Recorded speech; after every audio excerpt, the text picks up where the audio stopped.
Así bajaba esta tarde el río Torío en Vega Cervera. Es nuestra primera imagen. El deshielo temprano y las lluvias intensas han provocado inundaciones en varios puntos de la provincia de León. La Confederación Hidrográfica del Duero mantiene los niveles de alarma también para el río Bernesga, a su paso por el municipio de Villamarín.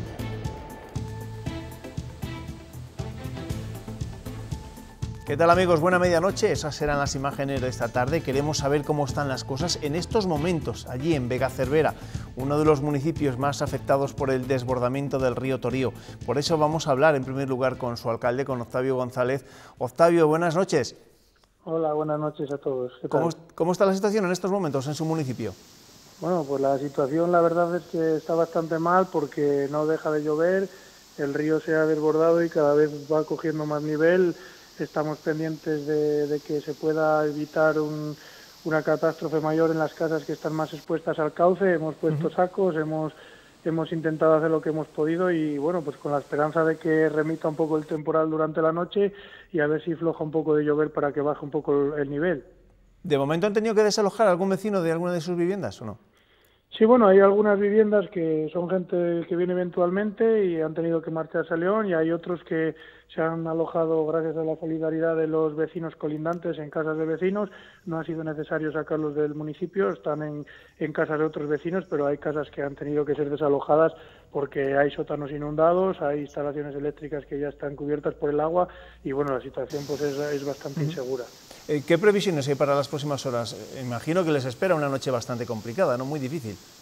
Pues sí, porque nadie está tranquilo en la situación que están ahora mismo las casas aledañas al río y bueno, parece que da bastante agua hasta las 2 o las 3 de la madrugada, entonces estaremos pendientes a ver si deja de llover y desciende un poco el nivel para poder un poco que por lo menos las situaciones más preocupantes puedan recuperar un poco de normalidad, si es posible. ¿Esto es excepcional o ya les ha ocurrido más veces, en más ocasiones? Porque es verdad que en el informativo de las 8:30 le he oído ser muy crítico, ¿no?, con la limpieza de los cauces.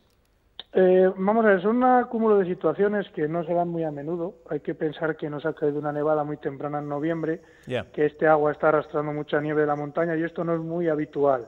Lo que pasa es que también hay que tener en cuenta de que antiguamente en los pueblos, en todos los pueblos, no solo en Vega Cervera, los cauces de ríos y regueros, porque hay sitios donde hay regueros desbordados también afectando a viviendas, se mantenían siempre limpios. Ahora hemos entrado en una situación, en unas políticas que son muy restrictivas con los municipios y con la gente de los pueblos, pero que tampoco se hacen políticas desde los organismos para poner soluciones. Los cauces de los ríos, estas situaciones son muy excepcionales, se dan cada bastante tiempo, pero se dan.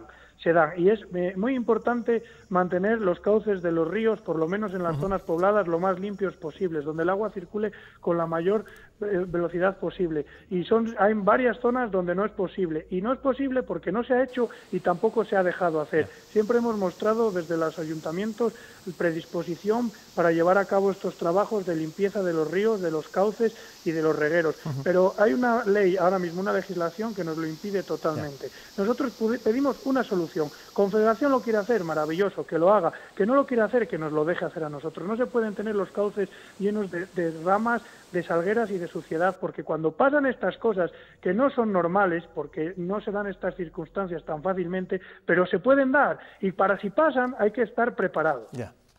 Octavio González, alcalde de Vega Cervera, gracias por atendernos, no solo en este informativo de la medianoche, sino también a lo largo de toda la tarde, y además por hacernos llegar algunas de estas imágenes que pueden ilustrar lo que está ocurriendo o lo que ha ocurrido durante todo el día en su municipio. Espero que la situación mejore en las próximas horas y que tengan una noche, entre comillas, sé que es difícil, lo más tranquila posible. Gracias, buenas noches. Gracias a vosotros, buenas noches. Además de los ríos, otra de las imágenes de este lunes la protagonizan los pensionistas. Más de 300 se han concentrado esta mañana frente a las Cortes Regionales, convocados por la Coordinadora de Castilla y León por la defensa del sistema público de pensiones. Han reclamado que la Junta suma complementos a las pensiones mínimas para que ningún pensionista de la comunidad cobre menos de 735 euros al mes y pueda tener 14 pagas al año. Ese era uno de los motivos de la protesta, otro más de los pensionistas. Queremos ir al detalle de esas pensiones y comparar lo que reciben en Castilla y León con otras comunidades autónomas. Olivia Guillén, ¿qué tal? Buenas noches. Buenas noches. Cuéntanos, ¿en qué situación se encuentran los pensionistas de nuestra comunidad autónoma? Pues Juanma, antes que nada decir que los pensionistas en Castilla y León son aproximadamente 615.619 y de media cobran 984 euros al mes, algo que está por debajo de la media nacional, que cobran 995 euros mensuales. La media más baja de toda España la encontramos en Extremadura, con 828 euros al mes, y la más alta estaría en el País Vasco, con 1.236. Si buscamos esta diferencia en nuestra comunidad, nos encontramos con que la provincia con pensiones más bajas es Zamora, que cobran 831 euros mensuales, y las pensiones más altas estarían aquí en Valladolid, con 1.107. Recordemos que lo que pide la Coordinadora por la Defensa del Sistema Público de Pensiones a la Junta es que ningún pensionista de la comunidad cobre menos de 735 euros al mes y que tengan 14 pagas al año. Juanma. Gracias, Olivia. Luego nos vemos con los periódicos, ¿vale? Hasta luego. Bueno, esas son las cifras, algunas de las cifras que han vuelto a sacar a la calle los pensionistas de Castilla y León. Por lo que nos han contado, muchos llegan por los pelos a final de mes. Otros, que llegan sin apuros, se preocupan por lo que les espera a sus hijos y a sus nietos. Estoy aquí porque estas pensiones son las pensiones del hambre y de la vergüenza. Yo cobro 650 euros, con los años han subido. Tú me dime a mí si pago la casa, la luz, la calefacción y todo eso. ¿Cómo van a que echen las cuentas? Estamos porque no nos llega a fin de mes y cada día está peor. Esto no puede ser, las pensiones hay que defenderlas. Luchamos por vosotros. Por vosotros, porque os queden unas pensiones dignas y porque podéis cobrar algo algún día. Nosotros ya lo tenemos la pensión, nosotros es por los que vienen detrás. Estos son algunos de los testimonios que nos han trasladado algunos de los pensionistas que se han sumado a esa manifestación convocada por la Coordinadora en Defensa de las Pensiones de Castilla y León. Su portavoz es Jesús Isabel Martín y nos acompaña esta noche en el tiempo de entrevista. Jesús, ¿qué tal? Bienvenido, buenas noches. Buenas noches. ¿Van a hacer ustedes como los pensionistas vascos? ¿Se van a manifestar todos los lunes reclamando una mejora en el sistema de pensiones? Nosotros venimos manifestándonos durante 2 años, igual que los compañeros vascos, en algunas provincias todos los lunes. En Valladolid están los parados en movimiento, que se llevan manifestando 5 años y nosotros venimos apoyando sus manifestaciones igual. Nosotros venimos manifestándonos en Valladolid una vez aproximadamente al mes para pedir la subida de las pensiones. No, el movimiento no solamente es de los vascos, sino es de todos los pensionistas del Estado.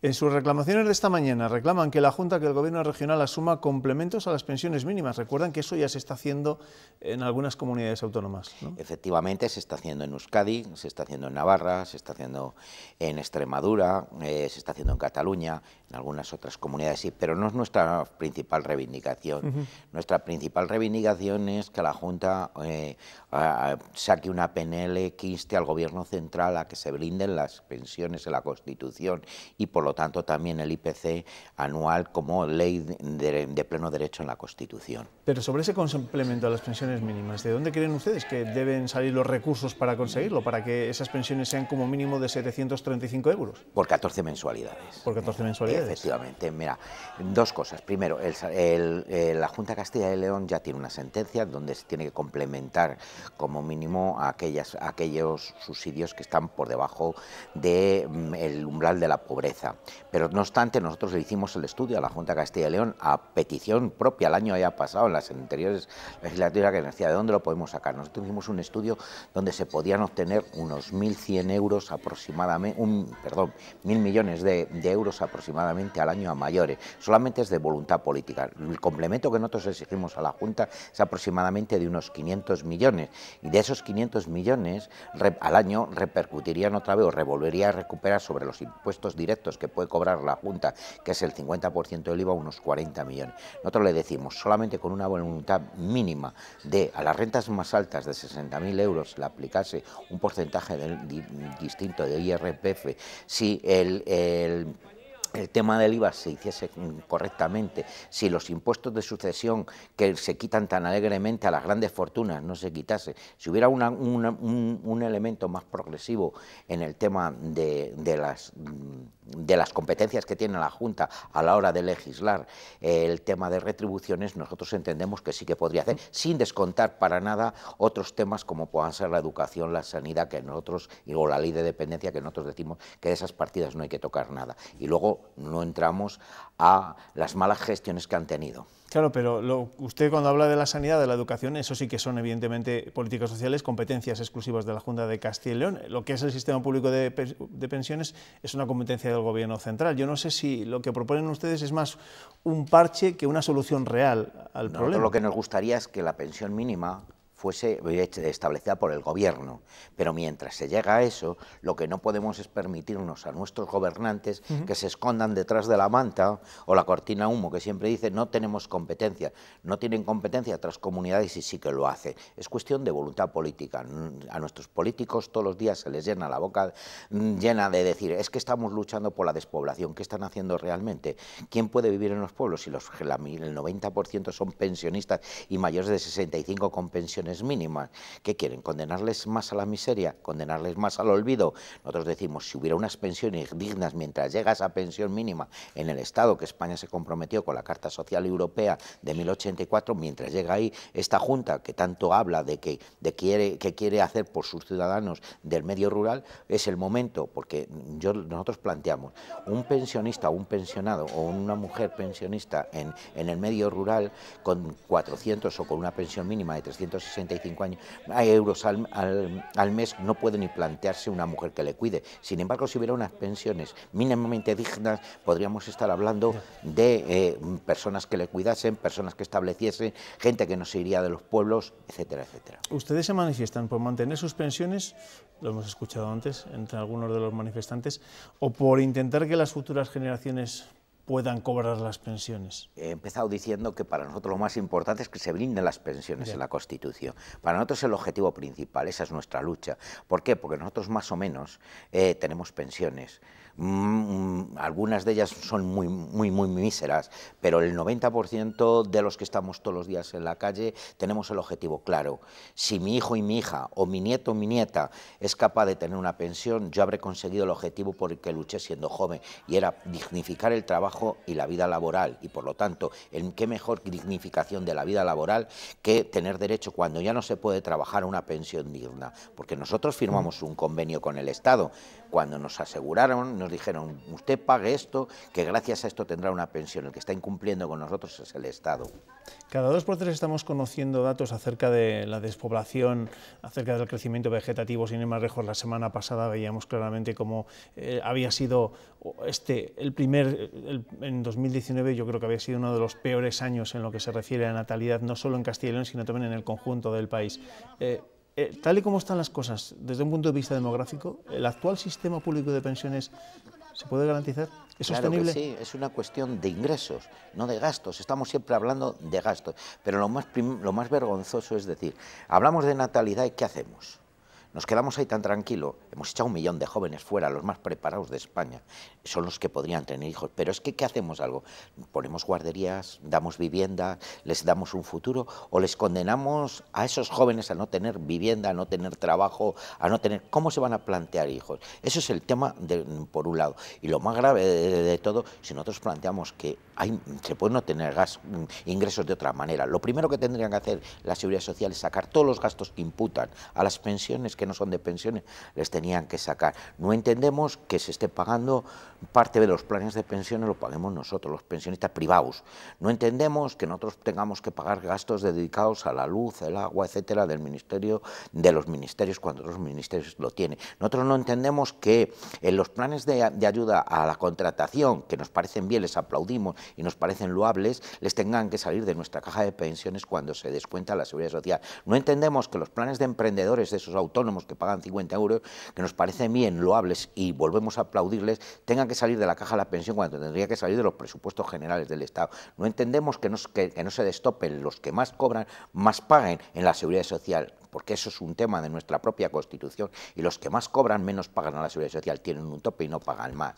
Con esas medidas se solucionaría el problema de ingresos. Y entre las medidas no incluye la posibilidad de retrasar la edad de jubilación, teniendo en cuenta precisamente esos datos de la depuración. Mira, el trabajo en España es un trabajo duro, no es un trabajo precisamente de estar mirando. En España son trabajos muy duros, pero muy duros.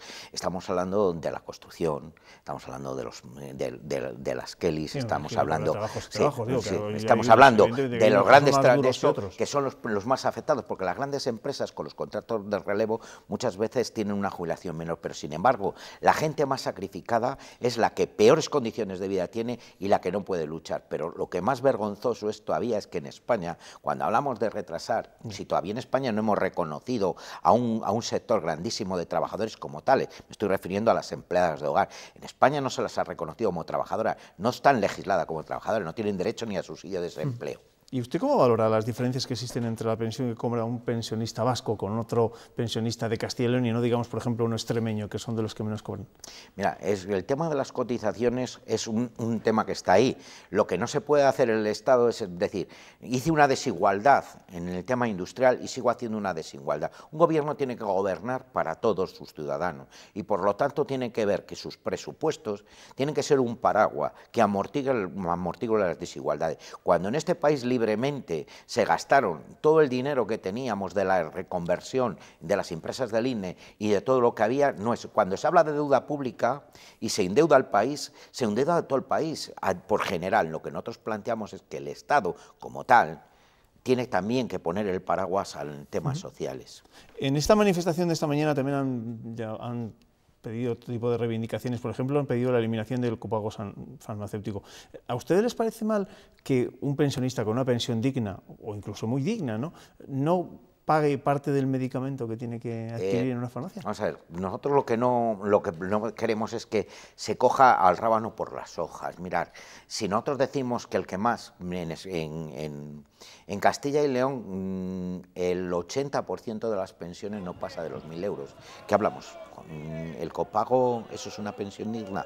Si no llega al umbral, no llega a lo que marca. Pero evidentemente el que cobra 2.600, pero nosotros no. Esa salvedad, primero quitemos el copago y luego pongamos las medidas. Es que siempre ponemos el carro antes de los bueyes. No, entendemos que primero tienen que ser los bueyes y luego el carro.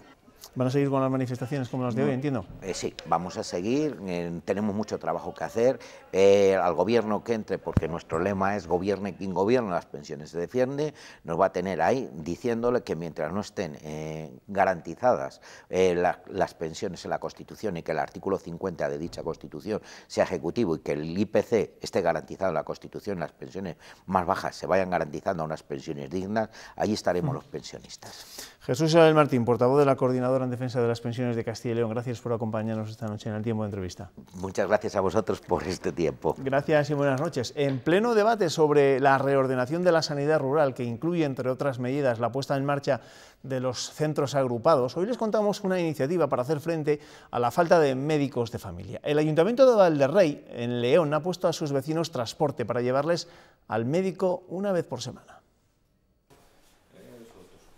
El alcalde de Valderrey nos enseña el consultorio médico. Para hacer el control del síntron, un electro, para hacer el control del azúcar, un equipo de oxigenoterapia. Medios en los que ha invertido el propio ayuntamiento. Los vecinos cuentan hasta con servicio de podología. Hay más. 6 pueblos se quedaron sin consulta médica de la noche a la mañana por tener menos de 50 cartillas y claro, teníamos 2 opciones, abandonarlos a su suerte o poner un transporte para llevarles al médico. Y así hicieron. Todos los miércoles un autobús recoge a los vecinos de los pueblos que forman parte del ayuntamiento. Primera parada, donde antes había un consultorio. María necesita medicamentos para su abuela de 92 años. A mi abuela le dices que te tienes que ir a vivir Pastorga y te dice que no. Se muere aquí. Siguiente parada. Los vecinos tienen miedo a quedarse sin médico. Buenos días. La gente mayor pues tendrá que desplazarse para la ciudad, para donde los hijos o para donde sea, porque no pueden estar. Yo coticé 47 años en la seguridad social, que ahora me quiten el médico cuando más lo necesito. Vamos, venga, a pasar un poquito de frío. Llegamos a destino y es el momento de la espera. Si no hubieran tenido el autobús, tendrían que haber venido en taxi. Sería por lo menos 35 euros si no era más. Y eso no, la economía no lo permitiría. 9 pueblos conforman el consistorio de Valderrey, es decir, unos 480 habitantes que gracias a su ayuntamiento hoy pueden ir al médico. Los problemas de la sanidad rural derivan, como muchos otros problemas, del drama de la despoblación y, por tanto, de la falta de gente joven en nuestros pueblos. Hoy Asaja ha cerrado en Ávila un ciclo en el que han reclamado medidas que favorezcan la incorporación de jóvenes al campo y a la ganadería. En los últimos 4 años, la convocatoria de ayudas ha permitido que 3.366 jóvenes busquen su futuro profesional en estos sectores. Eso sí, desde la organización agraria reclaman medidas contra los ataques de lobo que tanto daño provocan en las explotaciones. En lo que vamos de año, en los 9 primeros meses, ha habido 1.683 ataques en Castilla y León, casi 1.000 en Ávila. El 60% de los ataques de los 9 primeros meses de Castilla y León están en Ávila. Esto no puede seguir así. En el campo no solo hay que hacer frente al lobo y a sus ataques, también a la sequía y a otras inclemencias meteorológicas que merman las cosechas. El 2019 ha sido un mal año. Solo la sequía ha generado en la comunidad pérdidas de 800 millones de euros. Desde la Unión de Campesinos, UCCL, insisten en que las ayudas de la PAC se siga beneficiando a los agricultores a título principal y no a los rentistas. No nos vale con la literatura de aquel que vive de la agricultura, aquel que tenga esta actividad como principal. No, hay que hablar de matemáticas, hay que hablar de porcentajes. Y hay que decir que el que no tenga un 25% de ingresos agrarios se va a quedar sin cobrar la PAC. Va a quedar fuera del sistema. Porque es la única manera de que los que vivimos de esto tengamos un apoyo real de unas ayudas que desgraciadamente necesitamos, porque vía precios no somos capaces de sujetar nuestras explotaciones. Tiempo ya para la publicidad. Enseguida llegan los tertulianos para hincarle el diente a la actualidad de este lunes. Hasta ahora.